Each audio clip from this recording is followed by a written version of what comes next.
Bands are kind of notoriously known for having silly names, and surely 21 Pilots are no different. As much as I love them, I'm aware that their name is kind of goofy, but when you really think about it, Tyler had to name his band after planes, because a lot of the inspiration that he took to tell his own story involved, you guessed it, planes. So today I thought that I would talk about these planes and the events that they caused and how this led young Tyler to create his own world, and prove that 21 Pilots really do deserve their name, because believe it or not, it is very airplane oriented. You wouldn't think that, but here we are. There's a lot of planes involved. So the two stories I'm going to be talking about today are All My Sons, which is a play, and Donnie Darko, which is a movie. If you haven't seen either of these and you don't want spoiled, don't watch this, because I'm going to be spoiling it, of course. First off, I am going to dive into Donnie Darko, which I have talked about on this channel before, but I really want to get into it because there is a lot to it, and there is a plane involved. See, Donnie Darko is a film about an unhinged teenager who is being haunted by this giant bunny rabbit. The rabbit, Frank, warns him that the world is going to end.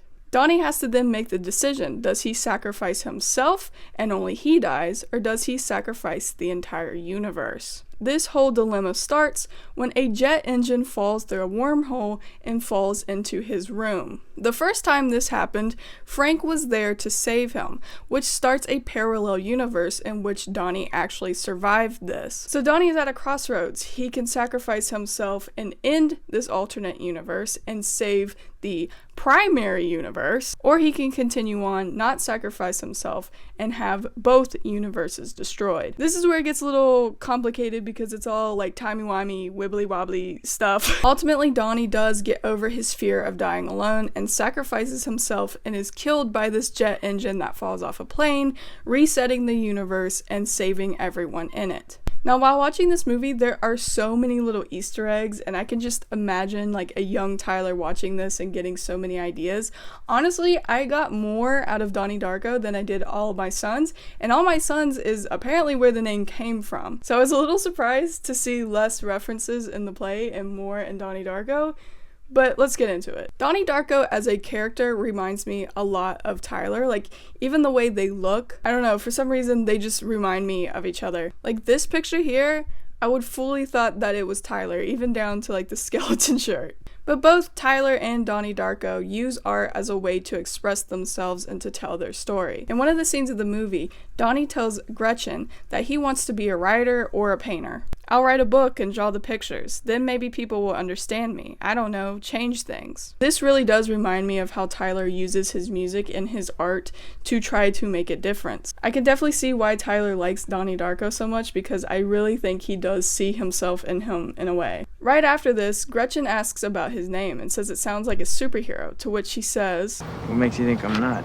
See, at this point, Donnie pretty much knows that he could be a superhero if he chooses the universe over himself. At the end of the movie, he sacrifices his life for the rest of the universe. The only problem is the rest of the universe does not know that he saved them. The world goes on and nobody really knows who he is. This is a lot like Clancy. There's a lyrical reference as to how Tyler feels like he's the hero of his own story, but nobody else can see it. See, in his world, in his imagination, he is Clancy. He's the exception. He is the special one. He's the one that's going to save these people from Dema. He is going to destroy Dema and the bishops. He is the hero. But to everyone else, in reality, everyone outside of that story, nobody knows that. He's just Tyler. He's just a guy. He's a guy. Both Clancy and Donnie are superheroes, but people just don't know that. Oh, also watching this might be a stretch, but this scene right here, 3 lights are lit, but the 4th one's out. I also want to talk about the characters beyond Donnie that are giving me some 21 Pilot vibes. Of course, we can't talk about Donnie Darko without mentioning Frank. Now, Frank is kind of like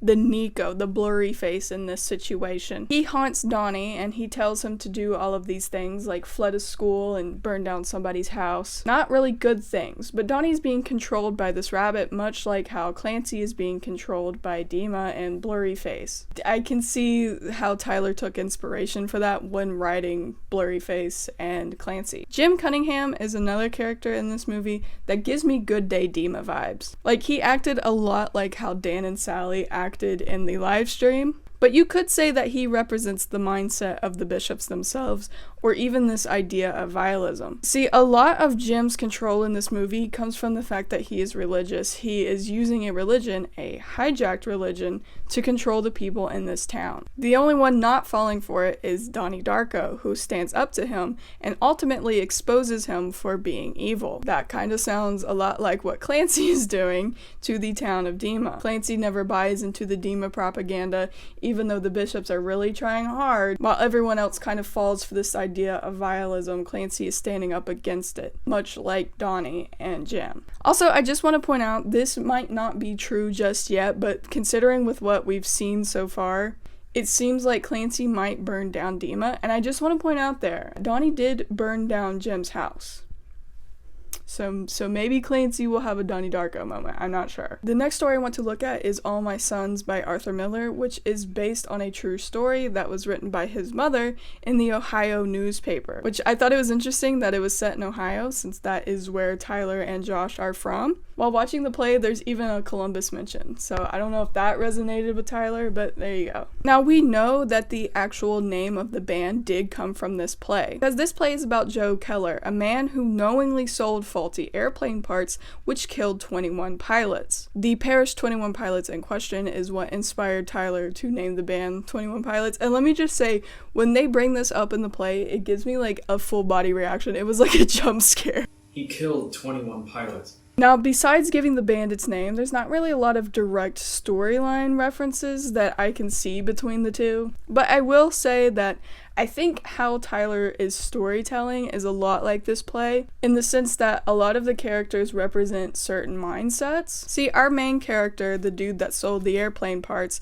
is Joe Keller. He has a son named Chris Keller, who's kind of very straightforward. He sees the world in black and white. He stands up for what is right. He is against what is wrong. Just a really straight shooter. And then you have his mother and Joe's wife, Kate Keller, who is a little bit more on the emotional side. She's very superstitious, she's very emotional, and she's willing to deny actual facts if it goes against her beliefs. And then you have Joe Keller, who's kind of in the middle. He wants to do what is right, he wants to do something good for his son and his family, and he is kind of the poster child for that picture-perfect father in an American family. He wants to do what is right by his family, but sometimes he has to justify doing evil things to do so. In this case, he's willing to sell faulty airplane parts to make money to sustain his family. If he were to choose the right thing and not sell the airplane parts, he is at risk of losing his business and losing money, and ultimately losing protection of his family. I want to think a lot of the characters in this play are archetypes. They represent like very strong belief systems. Like Kate's over here, Chris is over here, Joe's somewhere kind of in the middle. And this reminded me a lot of how Tyler uses characters to represent mindsets as well. Characters like Torchbearer and Nico, and even locations like Dema and Trench, all represent mindsets and thought processes, much like the characters in this play. Believe it or not, Donnie Darko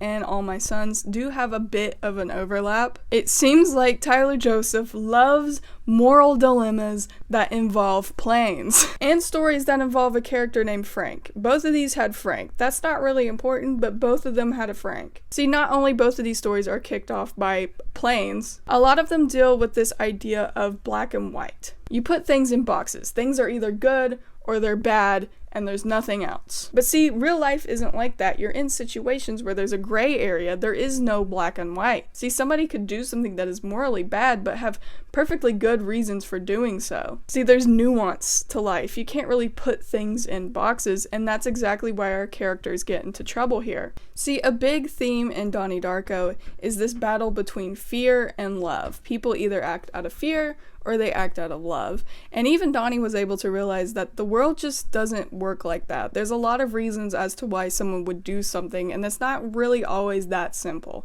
We could see a similar setup in All My Sons. You could say that Joe's situation could be out of fear or love. Joe acted out of fear because he was afraid of losing his business and his family. He did not do it out of love for mankind.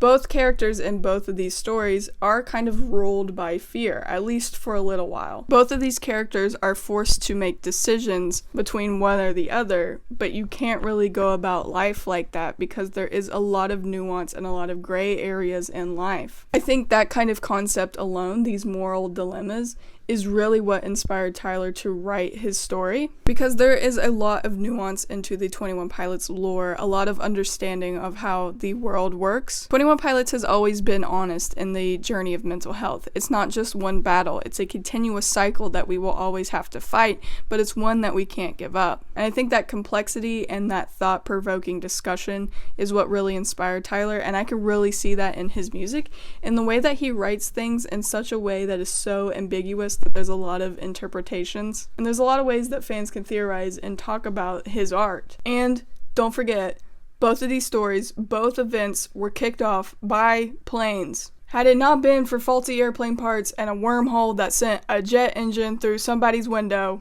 we would not have the 21 Pilots that we have today. So there you go. Turns out there is some plane origins in 21 Pilots' name. If you are a big fan of 21 Pilots, I definitely suggest checking these out because they really do give some insight, and I really think you can see the inspiration of where Tyler got all of these things from. If you enjoyed the video, please hit like and subscribe, and as always, I will see you in the next one.